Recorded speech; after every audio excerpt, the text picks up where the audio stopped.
What if the man set to lead Chicago's police force became its next target? Days before his promotion, Jonas Mercer is arrested without cause. Just another routine abuse of power. But when he fights back, he uncovers something far worse, a system built to silence the truth. Before we dive in, let us know, what time are you listening to this, and where are you? Drop a comment below. We'd love to hear from you. Rain drizzled over Chicago, the city alive with distant horns and sirens. Jonas Mercer stepped out of the government building, his breath visible in the cool night air.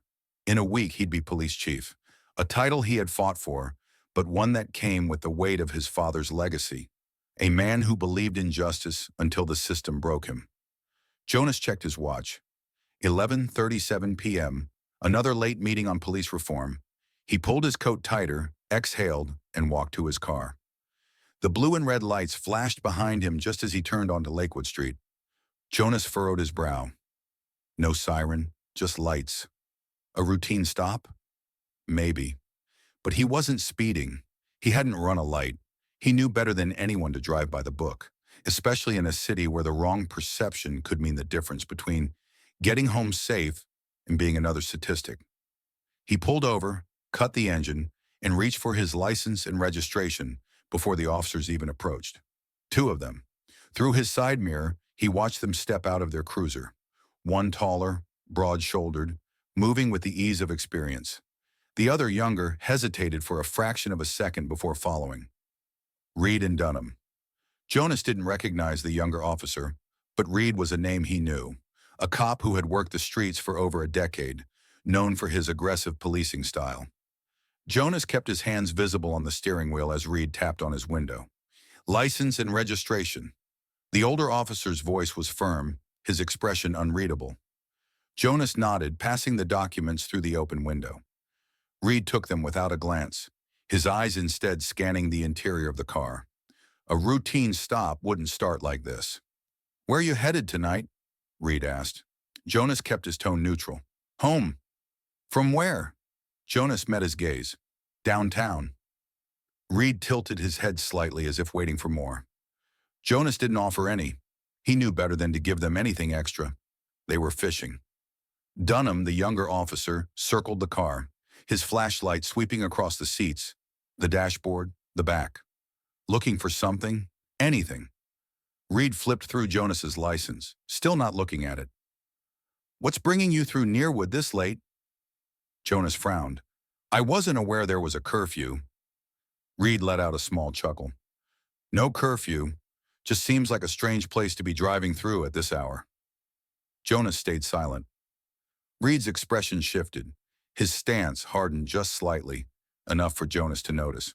"You seem a little tense, Mr. Mercer," Reed said, tapping the license against his palm.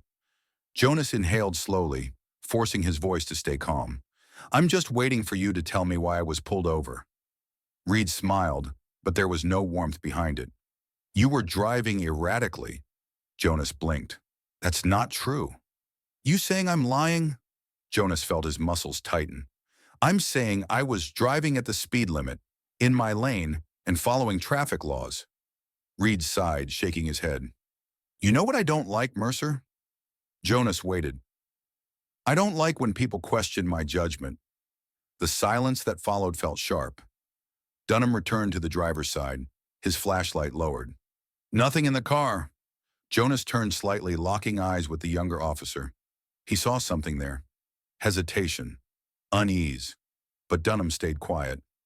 Reed exhaled through his nose, tapping the license one more time before handing it back. "Step out of the vehicle." Jonas didn't move. "Why?" "Step. Out." Jonas clenched his jaw, then slowly unbuckled his seatbelt and opened the door. The rain had picked up, drops cool against his skin. He kept his hands where they could see them. Reed stepped closer, lowering his voice. "I don't like your attitude, Mercer, and right now you're looking real suspicious." Jonas felt his pulse steady, measured. He had handled interrogations before. He knew their tactics, but that didn't change the fact that this could go sideways real fast. "Turn around," Reed ordered. Jonas didn't resist, because he knew resistance would be used against him. He turned, placing his hands behind his back before Reed even said the words. The cold steel of the handcuffs snapped shut around his wrists. Dunham hesitated again, shifting his weight, but Reed shot him a look. "You're under arrest for obstructing an officer and resisting detainment." Jonas closed his eyes for a fraction of a second, not because he was afraid, but because he knew this wasn't just about him. This was about every person who had been in this position before him, who hadn't had the power to fight back. The cruiser door opened. A hand on his shoulder pushed him forward. He sat, the wet leather cold against his back. Through the rain-streaked window, the city lights blurred and flickered. Tonight, everything changed. The fluorescent lights buzzed overhead, casting a sterile glow on the interrogation room's dull gray walls. The air smelled faintly of old coffee and sweat, the kind of scent that never really left these rooms no matter how often they were cleaned. Jonas sat in the metal chair, his wrists still sore from the cuffs. He kept his posture straight, but his muscles were tight, coiled like a spring. Across from him, Reed leaned back in his chair, a smug smirk playing at the corners of his mouth. He pushed a styrofoam cup across the table, the contents sloshing slightly. "Coffee," Reed offered, though his tone made it clear the gesture was anything but friendly. Jonas didn't touch it. Reed exhaled slowly, then tilted his head. "You know, Mercer, I've dealt with guys like you before. You put on this whole act, calm, collected, but you're sweating on the inside, aren't you?" Jonas met his gaze, steady and unreadable. "I've got nothing to sweat about." Reed's smile widened.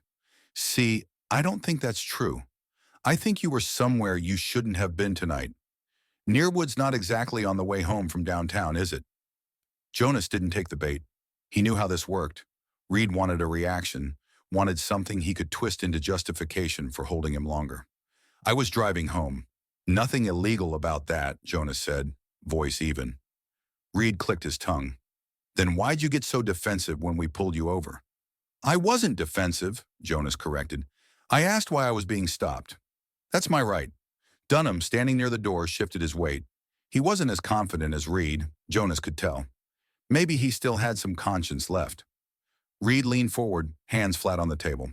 "We had reasonable suspicion." Jonas raised an eyebrow. "What exactly were you suspicious of?" Reed smirked. "We're still figuring that out." Jonas could feel his patience thinning. This wasn't about protocol or law. This was a game. They were holding him just because they could, because they didn't like the fact that he hadn't immediately cowered when they pulled him over. Dunham finally spoke, his voice less certain than Reed's. "Do you own any firearms, Mr. Mercer?" Jonas didn't flinch. "I'm a former investigator. I have a registered weapon, yes." Reed folded his arms. "And was that weapon in your vehicle tonight?" Jonas held his gaze. "You already searched my car. You know the answer." Reed chuckled. "I just like to hear you say it." Jonas exhaled through his nose. He could play this game all night if he had to. Dunham hesitated, flipping through a file on the table. "Do you have any prior arrests?" Jonas shook his head. "You know I don't." Reed's smirk didn't waver. "Then you won't mind sitting here a while longer." In the main precinct office, Captain Lorraine Hensley skimmed through the night's reports, her focus sharpening when she saw a name she recognized. Jonas Mercer. Her eyes narrowed as she scanned the brief summary. Traffic stop, suspicion of obstruction, no charges filed. She frowned, tapping a finger against the desk. She knew exactly who Jonas was, the soon-to-be police chief. Lorraine had been in the force long enough to recognize a bad stop when she saw one. Her stomach tightened with unease. This wasn't just a mistake. This was intentional. She turned to her computer, pulling up the dashcam footage from Reed and Dunham's vehicle. The screen flickered to life, showing the moment they had pulled Jonas over. She watched as Jonas calmly provided his license, answered their questions, never once raising his voice or resisting. Then she saw it. The moment Reed's demeanor shifted, the smirk, the way he escalated the situation without cause. Lorraine felt heat rise in her chest. This was abuse of power. Without a second thought, she pushed back from her desk and strode toward the interrogation room. The door swung open abruptly. Reed barely had time to react before Lorraine's voice cut through the room. "That's enough." Jonas turned his head slightly, expression unreadable. Reed sat up straighter, his smirk faltering. "Captain," Reed greeted, attempting to sound casual. Lorraine ignored him. Her sharp gaze locked onto Jonas, then flicked back to Reed and Dunham. "Release him, now," Reed scoffed. "We were in the middle of an—" "I said now," Lorraine snapped, her voice leaving no room for argument. Dunham glanced at Reed, uncertainty clear in his face. Reed clenched his jaw but didn't argue further. He knew better than to push her. Dunham moved first, stepping behind Jonas and unlocking the cuffs. The moment they clicked open, Jonas flexed his wrists, but otherwise remained still. Lorraine crossed her arms. "I just watched the footage from your dash cam. Mercer was fully compliant. He did nothing to warrant detainment." Reed opened his mouth, but Lorraine cut him off before he could make an excuse. "You've made a serious mistake tonight," she said, her voice low but firm. "And there will be consequences." Reed swallowed, his bravado flickering for the briefest moment. Jonas finally stood, rolling his shoulders. He met Lorraine's gaze, reading the silent message there. "This isn't over." Lorraine nodded slightly. "Mercer, you're free to go." Jonas didn't say a word as he stepped past Reed and Dunham, his expression unreadable. But something had shifted in his eyes. This wasn't just about him anymore. As he walked out of the precinct, the city lights waiting for him beyond the glass doors, Jonas knew one thing for certain. They had just given him a reason to fight back. Jonas sat in his apartment, his body still tense from the night's events. The city lights outside his window flickered against the rain-slicked streets below, casting long, distorted shadows on his walls. He had been free for hours, yet his mind refused to settle. He had replayed the scene in his head over and over. The flashing red and blue lights in his rearview mirror, the cold bite of the handcuffs against his wrists, the smug expression on Reed's face. It hadn't been about a traffic violation. It had been about power. And the sickening part? Reed had expected to get away with it. Jonas exhaled slowly, rubbing his temples. This wasn't just an isolated incident. He had seen cases like this before. People held without cause, evidence buried, complaints ignored. But now he was the one sitting on the other side of that power imbalance. Then his phone buzzed. A message, unknown number. "The interrogation footage is gone, deleted from the system. They're covering their tracks." Jonas stared at the screen. His stomach dropped. He dialed a number. The line rang twice before a familiar voice answered. "Mercer?" Lorraine Hensley sounded alert, despite the late hour. "We need to talk," Jonas said, his voice low. "About what?" "The footage from my arrest?" He paused. "It's been erased." Silence, then a slow exhale from the other end. "I didn't authorize that," Lorraine said, her voice edged with something that sounded a lot like anger. "Then someone overrode you?" Jonas replied. "And I have a feeling it wasn't just Reed and Dunham acting alone." Lorraine didn't respond immediately, but Jonas could hear the faint clicking of a keyboard in the background. She was already checking. "Jesus," she muttered after a moment. "It's gone from every internal system. That means someone high up wanted it buried." Jonas clenched his jaw. "That's what I was afraid of." "This isn't just about them pulling you over," Lorraine continued. "They were ordered to hold you, and now someone's making sure no one can prove it." Jonas's pulse quickened. He had spent years working within the system, believing in the rules and oversight. But if someone at this level was manipulating evidence, this wasn't just about him anymore. Jonas knew there was only one person he could call. Carter Blake had been a journalist for the Chicago Tribune for over a decade. He wasn't just any reporter. He specialized in exposing corruption, especially in law enforcement. If anyone could break this story open, it was Carter. Jonas dialed. Blake picked up on the third ring. "Mercer didn't expect to hear from you this late." "Something happened tonight," Jonas said, "and you're going to want to hear about it." A slight pause. "I'm listening." Jonas laid it out. The stop, the false charges, the interrogation, the video being erased. He kept his tone even, but his fingers gripped the edge of his desk as he spoke. When he finished, Carter let out a low whistle. "That's big. And you're telling me there's no trace of the footage left?" "None. But Lorraine Hensley saw it before it was deleted. She can confirm everything." Carter was silent for a moment, thinking. Then, "All right, But Mercer, this isn't just some bad cops covering for each other. If the video's gone, that means someone way higher up wanted you silenced. Jonas exhaled. I know. Then you'd better be ready, Carter said, because if we go public with this, they're going to come after you. Jonas nodded, even though Carter couldn't see him. I'm not backing down, Carter chuckled. Didn't think you would. 2 days later, the Chicago Tribune ran the story. The headline was bold, unflinching. Future police chief illegally detained, interrogation footage mysteriously deleted. The article detailed everything, from the stop to the falsified charges to the missing footage. Carter had dug into Reed and Dunham's history, uncovering past complaints that had been conveniently ignored. He had also spoken with Lorraine, who confirmed the video had existed before suddenly disappearing. The story hit hard. By midday, the news was everywhere. Talk radio hosts debated it. Twitter exploded with outrage. Civil rights groups called for investigations. The mayor's office issued a no-comment statement, and within the walls of the Chicago Police Department, the ground had begun to shift. Because Jonas Mercer wasn't just another victim. He was the man who was about to run the whole damn department. The tension in the City Hall hearing room was thick enough to cut with a knife. Rows of journalists, activists, and off-duty officers filled the seats. Their eyes locked on the wooden table where Jonas Mercer sat. He had faced hostile interrogation before, but this was different. This wasn't a case he was working. He was the case. At the far end of the room, Linda Hoffman, the district attorney, adjusted her glasses and spoke into the microphone. The state has reviewed the allegations against officers Reed and Dunham, she began, her voice steady but firm. After considering witness statements and available documentation, we are opening a formal investigation into their actions during the traffic stop and the subsequent detainment of Mr. Mercer.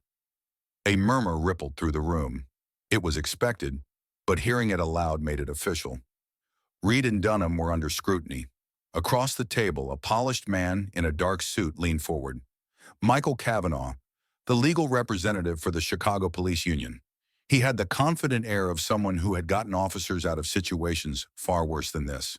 With all due respect, Ms. Hoffman, Kavanaugh said smoothly, there is no solid proof that these officers acted outside of protocol. They had reasonable suspicion. Mr. Mercer was uncooperative. And unfortunately, there is no available body cam footage to verify the claims being made. Jonas's jaw tightened. Of course, they were going to argue lack of evidence. Hoffman, to her credit, kept her expression neutral. The footage was deleted, she reminded him, and we are investigating that as well. Kavanaugh spread his hands. A technical failure isn't the same as misconduct. Jonas had had enough. He leaned forward, his voice cutting through the posturing. Let's talk about evidence, he said, locking eyes with Kavanaugh. Because I have some. A beat of silence filled the room. Then the door at the back opened, and Captain Lorraine Hensley stepped inside. She walked with purpose, a tablet in hand, and made her way to the front, ignoring the whispers as she approached the DA. Jonas spoke again, this time addressing everyone. Before the video was erased from the department's official system, Captain Hensley reviewed it, he said, nodding toward Lorraine. And fortunately, she had the foresight to save a copy before it disappeared. Kavanaugh's expression barely flickered, but Jonas saw the shift. He hadn't been expecting this. Lorraine handed the tablet to Hoffman, who wasted no time connecting it to the display screen at the front of the room. With a tap, the footage began to play. The room fell silent as the events of that night unfolded in front of them. The grainy police dashcam video showed Jonas pulling over, his hands in full view. It showed Reed's aggressive stance, Dunham circling the car, the unnecessary escalation, and then the most damning moment, Reed tightening the cuffs and smirking. I don't like when people question my judgment. Jonas had known what had happened. He had lived it, but seeing it play out for everyone to witness, it was undeniable. As the video ended, the room erupted. Reporters whispered among themselves. People shifted in their seats. A few exchanged looks of shock, even disgust. Jonas turned his gaze back to Kavanaugh. Now let's see you spin this. The lawyer cleared his throat. While this footage certainly raises concerns, it does not explicitly show an intent to... Jonas cut him off. Intent?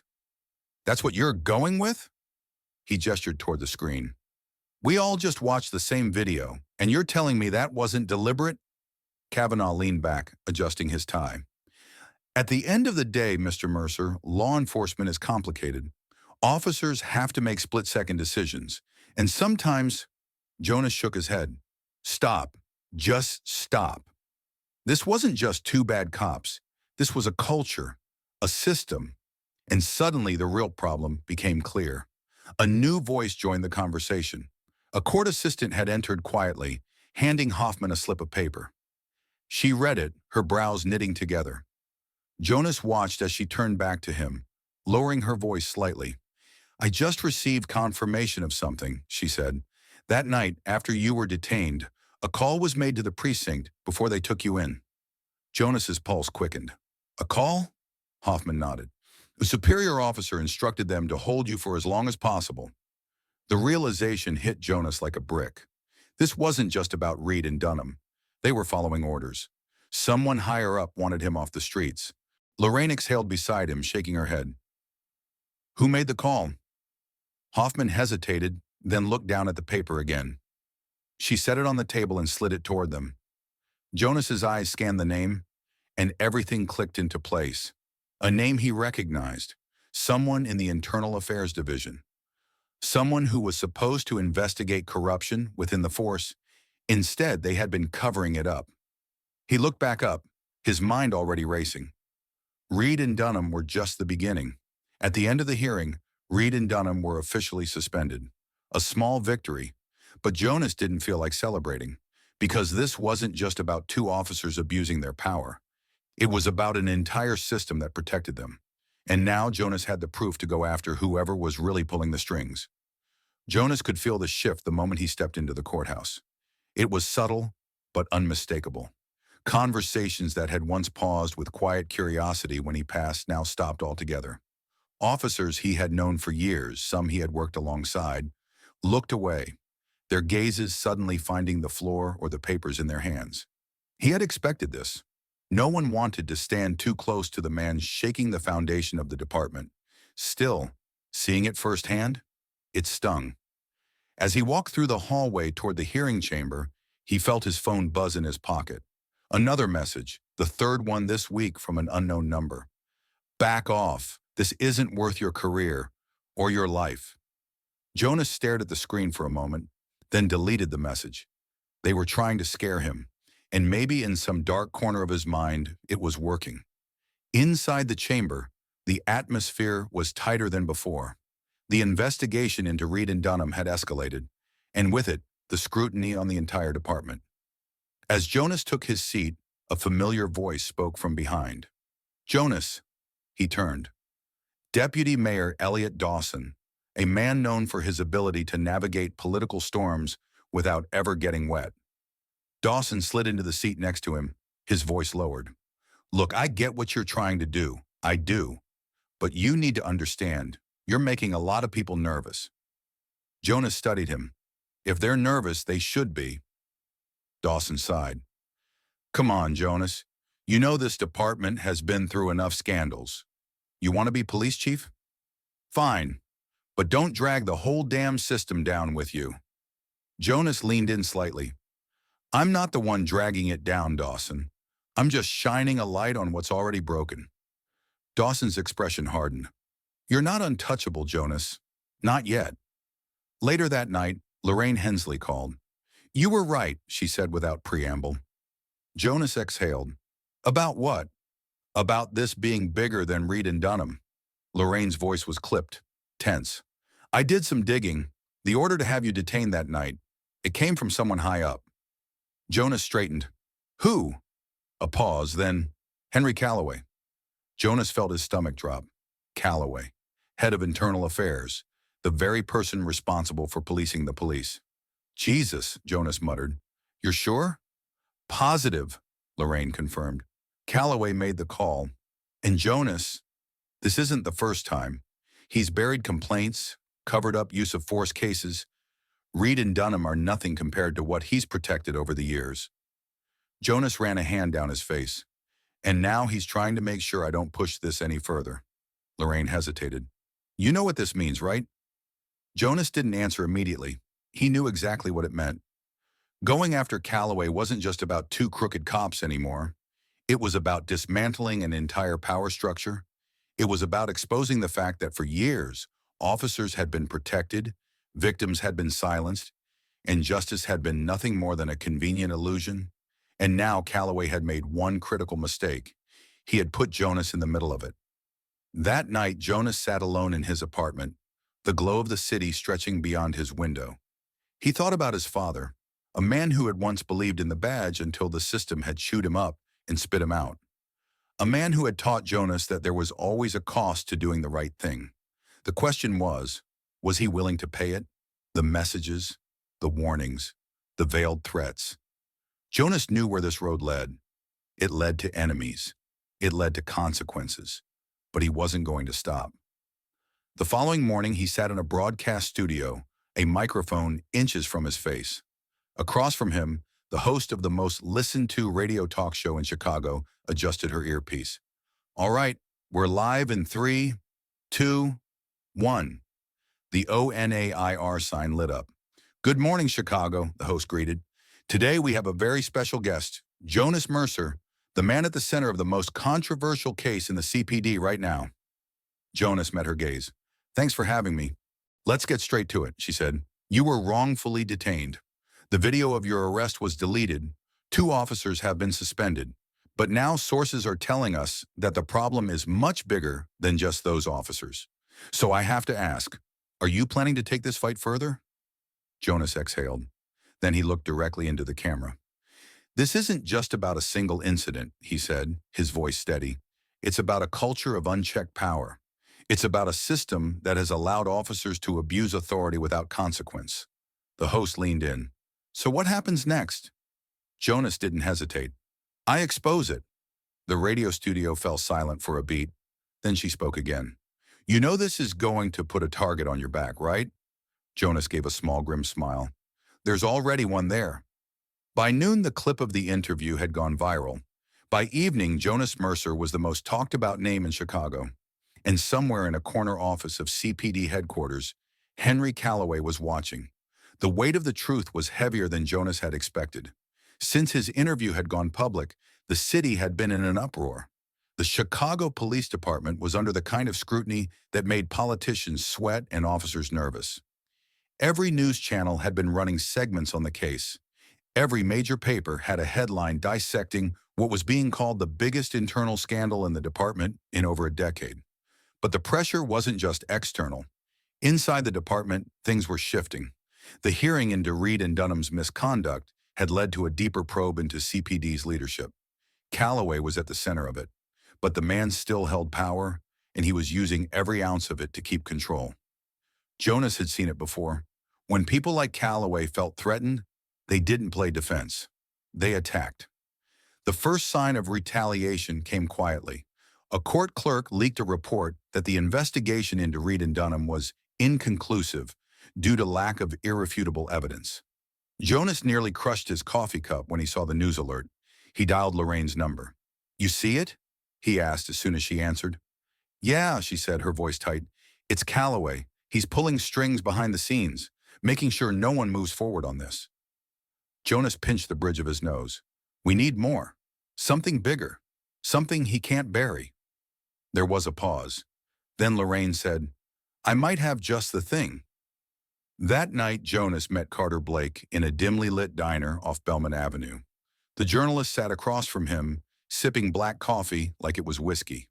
You were right, Carter said, pulling out a manila folder and sliding it across the table.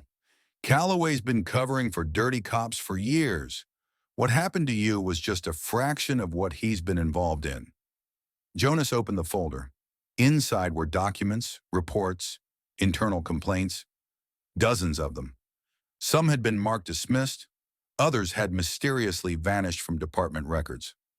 Patterns of abuse, altered evidence, officers walking away from serious misconduct charges, and then there was a name that sent a chill through Jonas. David Rourke, fatal shooting case 2018, closed due to lack of evidence. Jonas clenched his jaw. He remembered that case. David Rourke had been an unarmed man shot by police 3 years ago. The officers involved had claimed he was reaching for a weapon, but no gun had ever been found. The department had ruled it a justified use of force. Jonas had believed it back then. Now, he knew better. He looked up at Carter. "We need to get this out," Carter smirked. "That's why I called you." Calloway responded exactly as Jonas had predicted. The very next day, a high-profile press conference was held at CPD headquarters. Calloway stood at the podium, surrounded by other high-ranking officials. He was calm, measured, his voice smooth as he painted Jonas as an opportunist, someone trying to build a name for himself through baseless accusations. "We are witnessing a dangerous trend," Calloway declared, "a smear campaign against those who have dedicated their lives to keeping this city safe. Chief Mercer, while well-intentioned, has allowed himself to be manipulated by the media, turning internal matters into a political spectacle." Jonas watched the broadcast from his office, his fists clenched. And then, as expected, they went after him personally. Old cases were dragged into the spotlight. Some headlines suggested that Jonas had overstepped in previous investigations. Others hinted at a financial discrepancy in one of his past projects, an outright lie, but one designed to seed doubt. Jonas took a breath. They were trying to discredit him, but they had underestimated him. That evening, Jonas stepped onto a different stage. A major news network had agreed to an exclusive interview. If Calloway wanted to play politics, Jonas was going to fight back with the truth. The interviewer sat across from him, the cameras rolling. "Chief Mercer, you've been accused of sensationalizing this case. Your response?" Jonas looked into the camera, his voice steady. "This isn't sensationalism. This is a systemic issue. The video of my arrest was erased. Officers with documented histories of misconduct are being protected. Calloway is making it seem like this is about me, but it's not. It's about every person who has ever been failed by this system." The interviewer nodded. "You say this is systemic. Do you have proof?" Jonas reached into his jacket and pulled out a flash drive. "I do." On live television, he revealed the leaked internal reports, the pattern of cover-ups, the intentional obstruction of investigations, the cases Calloway had buried. And then came the final blow. A new video had surfaced, leaked by an anonymous source within CPD. The footage was grainy but clear enough. It showed Calloway himself on a recorded call. His voice was unmistakable as he gave the order. "Hold Mercer for as long as you can. If he doesn't cooperate, find a reason." The interview cut to commercial immediately after. But it was too late. The world had already seen it. By the next morning, Calloway had been summoned to court. The public outcry was deafening. City officials scrambled, distancing themselves from the mess. Jonas knew this wasn't the end. Calloway wasn't the only one involved.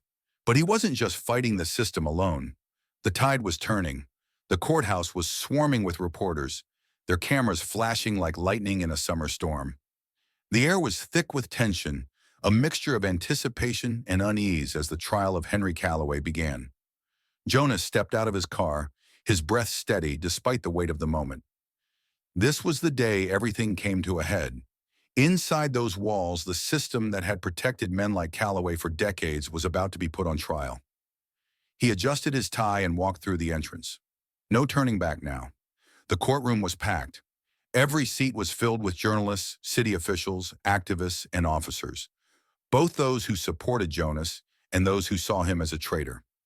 At the front, Calloway sat with his attorney, his expression unreadable. Even now he didn't look worried. Jonas knew why. People like Calloway didn't believe they could fall. Judge Ellen Porter entered, her presence commanding silence. The proceedings began with District Attorney Linda Hoffman stepping up to the podium. "We are here today," she said, "because corruption, when left unchecked, does not just persist, it thrives.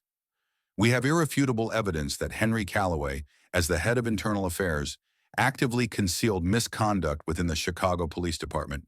He enabled officers like Reed and Dunham, manipulated investigations, and obstructed justice to maintain a system that served his interests." She paused, letting the weight of her words settle. Then she turned toward Calloway.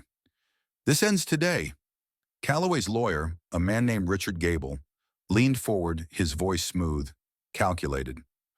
"This so-called case against my client is nothing more than a political spectacle, Gable argued. Chief Mercer and the prosecution are capitalizing on media hysteria to bring down a man who has dedicated his life to law enforcement. Jonas clenched his jaw. The arrogance. Gable continued. Let's be clear. Henry Calloway was not on duty the night of Mercer's arrest. He did not pull him over. He did not place him in cuffs. The prosecution is trying to turn him into a scapegoat for a flawed system. Jonas could feel the tension in the room. Some people were buying it. Calloway had spent years cultivating power. He wasn't going to give it up without a fight. And that was exactly why Jonas had come prepared. When it was his turn to speak, Jonas walked to the witness stand, his voice steady. Calloway wasn't just part of the system, he said. He was the system. He turned to face the courtroom. For years, complaints were buried. Officers with multiple infractions were protected. Citizens who sought justice were silenced. And every single time, Calloway made sure no one could touch him. He took a breath. Then he looked Calloway in the eye. You built a machine designed to crush people like me, Jonas said. But you forgot one thing. Machines break. The silence in the courtroom was deafening. Linda Hoffman wasn't done. She walked to the evidence table and pulled out a sworn affidavit from an unexpected source. A former internal affairs officer had stepped forward. The courtroom doors opened, and Detective Mark Henshaw walked in. A murmur rippled through the crowd. He had been one of Calloway's trusted men. Henshaw took the stand. His voice shook, but his words were clear. I followed orders because I was told there was no other way, he admitted. I was wrong. I saw evidence disappear. I saw good officers pushed out for asking too many questions. And I saw Calloway make sure the worst of us never faced consequences. He turned toward Calloway. And I can't stay silent anymore. The judge allowed one final statement from Calloway. The man finally looked rattled. You're making a mistake, Calloway said, his voice low but seething. You think you can tear everything down and just build it back up? Jonas didn't blink. That's exactly what I think. Calloway exhaled through his nose. Then he had nothing left to say. The verdict came swiftly. The judge ruled in favor of the prosecution. Calloway was removed from his position immediately and would face criminal charges, including obstruction of justice, conspiracy, and destruction of evidence. Reed and Dunham, the men who had started this whole thing, were found guilty of misconduct and perjury. And the Chicago Police Department, it was forced to confront its own demons. As Jonas stepped outside, the cameras were waiting. Microphones were shoved toward him. Questions rang out, but one voice stood out. Chief Mercer, a reporter called. Do you believe this will actually change anything? Jonas paused. Then he looked into the sea of reporters, into the lenses that would broadcast his words to an entire city, and he said, We're just getting started. The morning sun cast a golden glow over Chicago, illuminating the streets that had been at the center of a battle for justice. The city was still buzzing with the aftermath of the trial. News stations recapping the verdict, radio hosts dissecting what this meant for law enforcement, and people debating whether true change was possible. Jonas Mercer stood on the steps of City Hall, the weight of his new position settling onto his shoulders. He had fought long and hard for this moment, but he knew this wasn't the end. It was just the beginning. The press conference was held in the Grand Hall of Chicago's municipal building, where city officials and reporters had gathered. Flashes from cameras lit up the room, capturing every expression, every movement. Mayor Elaine Russell stepped up to the podium first, her voice strong and clear. Today marks a turning point for the city of Chicago, she began. For too long, we have allowed corruption and abuse of power to go unchecked. That ends now. She turned to Jonas, gesturing for him to step forward. Effective immediately, Jonas Mercer will be sworn in as the new chief of police of the Chicago Police Department. Applause rippled through the room, but Jonas barely heard it. He was too focused on what came next. He took the microphone. This past year has exposed the darkest parts of our system, Jonas said, his voice steady. We have seen officers abuse their authority. We have seen good people silenced. And we have seen what happens when those in power think they are above the law. He glanced around the room, making sure to hold the gaze of the people who had doubted him, the ones who had fought against him every step of the way. They were wrong. A murmur ran through the crowd. Jonas continued, We can't erase the past, but we can make sure it doesn't repeat itself. He paused, then laid out the first steps of his reform plan. Mandatory body cameras on every officer, with footage stored by an independent oversight board. Clearer disciplinary procedures for misconduct, ensuring no one could make complaints disappear. An external review board to investigate cases of excessive force, with no ties to the department. Jonas knew it wasn't enough. Not yet, but it was a start. In the days following the verdict, the consequences began to unfold. Henry Callaway was sentenced to federal prison for obstruction of justice, conspiracy, and destruction of evidence. His conviction sent a message. A high-ranking official was held accountable. Reed and Dunham were stripped of their badges and faced criminal charges for falsifying reports and unlawful detainment. More officers resigned. Others were placed under investigation. And across the city, people started to believe that maybe, just maybe, change was possible. That evening, Jonas found himself in Nearwood District, the place where it had all started. The streets were still lined with old brick buildings, the neon signs of corner stores flickering in the dusk. He walked past Henshaw's Corner, a small cafe he hadn't visited in years. A familiar voice called out, "Mercer." He turned to see James Henshaw, the owner, wiping down an outdoor table. The older man smiled, setting his rag aside. "I saw you on the news," Henshaw said, nodding toward him. "Making a lot of noise these days." Jonas chuckled. "Yeah, that's what happens when you piss off the right people." Henshaw pulled out a chair, motioning for Jonas to sit. "Come on, take a load off. You look like you could use a damn coffee." Jonas hesitated, then sat down. Henshaw poured him a cup, then leaned against the counter. "You did a good thing, you know, but you and I both know this fight ain't over." Jonas nodded. "It won't be for a long time." The older man studied him for a moment. "You ready for that?" Jonas met his gaze. "I don't have a choice." Henshaw smirked. "That's the right answer." Jonas took a sip of coffee, letting the warmth settle inside him. For the first time in months, he allowed himself to breathe. Later that night, Jonas stood outside the Chicago Police Department headquarters, staring up at the building that he now commanded. The weight of his role pressed on him, but he welcomed it. This wasn't about revenge. It was about rebuilding. He took a deep breath and walked inside. Because this story wasn't over. It was just getting started. Justice isn't just about exposing corruption. It's about rebuilding what was broken. Jonas Mercer's fight wasn't just against a few bad officers. It was against a system designed to protect power, not people. His story is a reminder that real change doesn't come from silence. It comes from those willing to stand, to speak, and to risk everything for the truth. But the question remains, can one person truly change a system, or will the system always find a way to fight back? If you enjoyed this story and want more gripping tales of power, justice, and redemption, don't forget to subscribe. Because the fight for truth, it's never over.